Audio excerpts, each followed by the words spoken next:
Okay, let's go through today's business matters. The summer travel season just weeks away, and the Federal Aviation Administration says it is working to develop a playbook to avoid flight cancellations this summer. So air traffic is expected to grow in the coming weeks, the FAA says. To avoid traffic jams in the skies, it wants some planes to fly higher than usual, and to keep aircraft moving, the agency wants planes to use alternate routes. That's the effort to reduce the congestion at some crowded airports like New York, for example, Chicago, and San Francisco. A key economic measurement just came out this morning. According to the Bureau of Economic Analysis, the economy declined 0.3% in the first quarter, down from a 2.4% expansion in the previous quarter. And this was the first quarterly contraction since 2022, but it was better than some forecasts had signaled. Imports are subtracted from the GDP calculation. That figure surged more than 40% in the first 3 months of the year, as businesses were front-running President Trump's tariffs. According to the GDP data, the decline is also a reflection of lower government spending. In the January-March period, government spending fell 1.4%, with federal spending plunging 5.1%. And President Donald Trump has modified previous tariffs on the automotive industry in an effort to increase domestic production. This comes ahead of a new 25% tariff on imported auto parts, which goes into effect on May 3rd. Trump signed an executive order and a proclamation on Tuesday to allow domestic car makers to get reimbursed when importing parts. The maximum payment will be nearly 4% of the value of cars made in the United States. The cap falls to 2.5% in the second year, with a phase-out after that. Vehicles made with a combined 85% of parts that align with the US-Mexico-Canada agreement and made in the US will effectively not face tariffs, but President Trump's 25% tariff on imported cars will continue. Stellantis slammed the brakes on its profitable growth forecast for this year. The car maker said it's too tough to determine how the Trump administration's tariff policies will affect its bottom line. In February, Stellantis officials said they expected to come back to profitable growth and cash generation in 2025. But during a presentation today, they said those predictions were based on the trade rules and tariff levels that were in place at the time. General Motors cited similar reasons when it said yesterday that it isn't standing behind the guidance it gave for improved profits. President Trump signed an executive order to mitigate the impact of automobile tariffs, and the order will provide tax credits to automakers assembling vehicles in the U.S., potentially offsetting the cost of imported parts. And earlier, I spoke with an auto industry expert, Lauren Fix of Car Coach Reports, for more. Okay, so how significant do you think is this executive order in terms of easing the burden on U.S. automakers? Well, I think it adds up over time. It is really confusing for the average person to read this policy. I have read it a few times myself, and I happened to be at an automotive event where we had a pretty hefty discussion about it because there's a lot of confusion. So initially, there's a 25% tariff, and that's also on aluminum and steel, which was what vehicles are made of for the most part. So the thing is, they were afraid of a layering. In other words, you're paying the 25% on the aluminum and the steel that's not from North America. But then in addition to that, there would be a 25% tariff on vehicles built out of the country. So what this does is eases that. There's no stacking. And I think that's the first thing to know. So in other words, you're not getting double tariffed. And by the way, there's billions of dollars already been taken. I think $150+ billion in tariffs. So that's a lot of money that will help ease some of our debt. But on top of that, what we're finding interesting is this 25% tariff on auto parts will remain. So what they're doing is year one, starting April 3rd, so it's going to be retroactive. If a car, let me just give you an example to make it easier to understand, because it took us a while too. If a car's sticker price is $40,000 and they can import that in with the 3.75% on that $40,000 without paying the 25% extra percent tax, they'd pay about $1,500 less per car. Now you may think, oh, that's not a lot of money. It is when you're selling 10,000 cars. Do the math. It adds up quite quickly. So when you start looking from that, then year two, that will reduce down to 2.5%, which is $1,000 on a $40,000 car. And year three, that completely disappears. But there's more to this because you've got auto parts coming in. For example, a car's being final assembled in Birmingham, Alabama. It's a Mercedes Benz. The driveline comes from Europe. They'll be tariffed on the cost of that part coming in, which is 25%. And that is based on the cost of the motor. But when the first part of this is where it gets confusing, is because it was off the list price. In other words, the price that's on the sticker. So we all ask, so what happens if there's a discount? You go to the dealer, you negotiate a discount. Well, that money's going to be paid up front. Yeah, Lauren, I was reading about this too. It is a little bit complicated. But the bottom line is, talk to us about what it means for consumers. So for consumers, the average cost of an electric car is about $47,000 right now. I think what you're going to see is some incentives. They're going to try and get people to buy the vehicles that are sitting on the lots that are definitely not tariffed.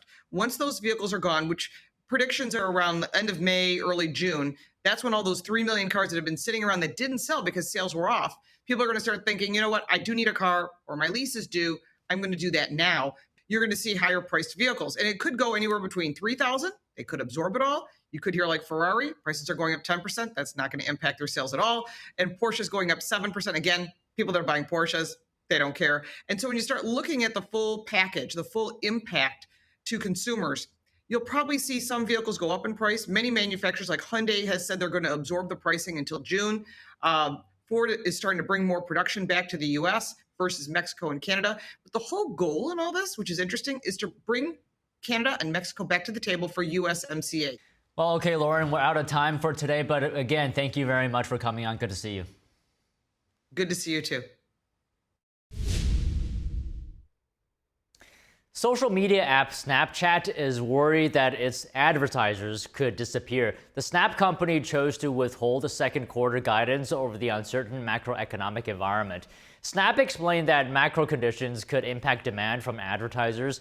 Advertising spend is a key component to its revenue.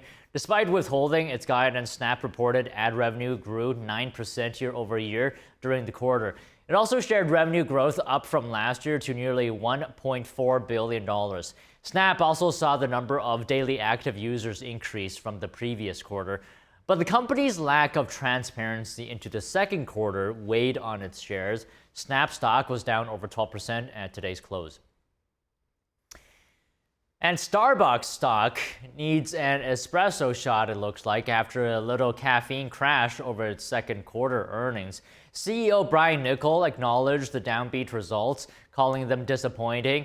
U.S. comparable store sales fell for a fifth consecutive year. Fewer customers are visiting its stores to buy drinks, but those who are spending more. Niccol says, behind the scenes, the company has made a lot of progress on its turnaround, which is back to Starbucks' plan.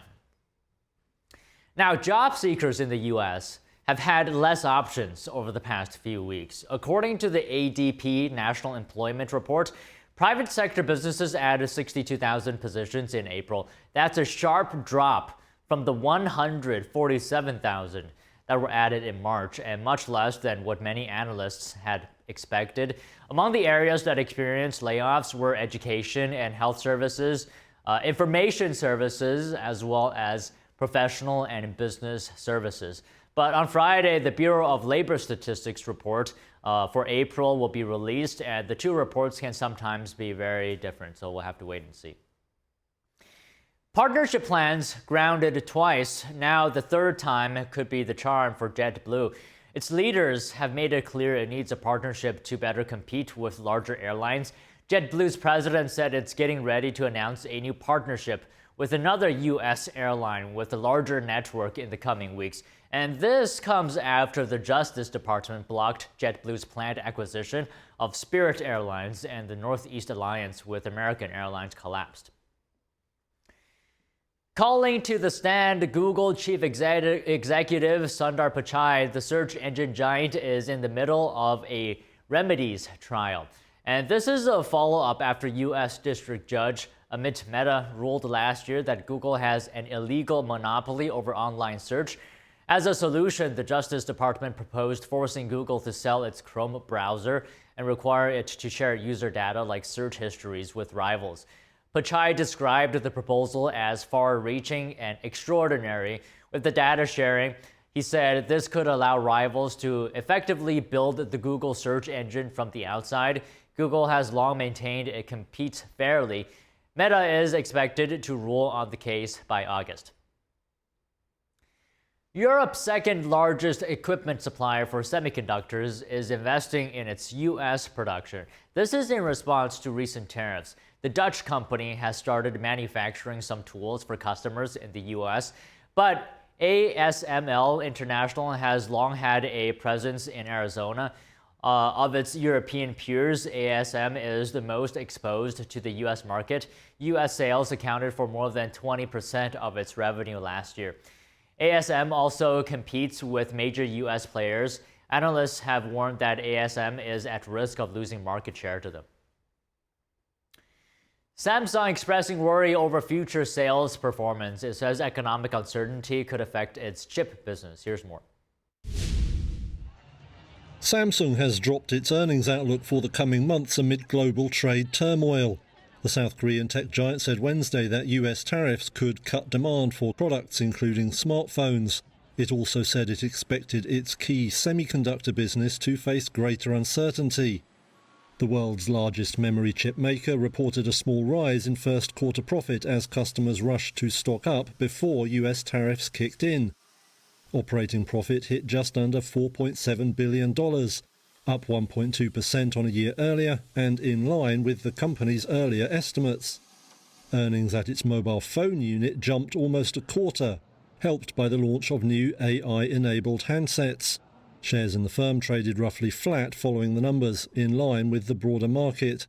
Though the levies have mostly been suspended until July, the company says it's thinking about relocating production of TVs and other goods to reduce the impact. AI continues to be a headache for Samsung, partly due to US restrictions on sales to China, a key market. The firm has also struggled to supply high-end silicon to US AI chip champion Nvidia.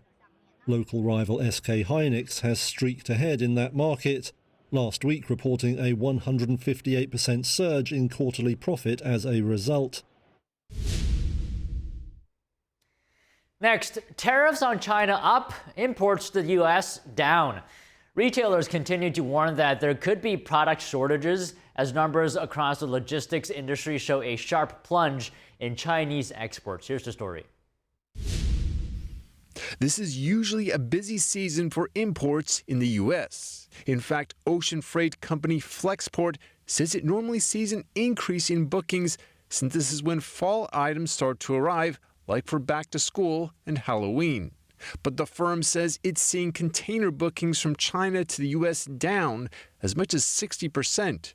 Shipments are also down at the Port of Los Angeles. Executive Director Eugene Seroka said, quote, "Essentially, all shipments out of China for major retailers and manufacturers have ceased."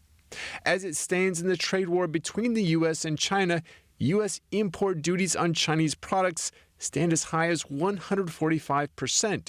U.S. products in China are subject to tariffs of 125%.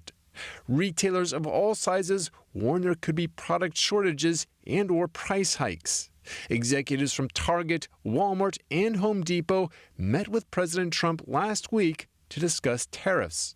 Target and Walmart released similar statements after the meeting, describing it as productive.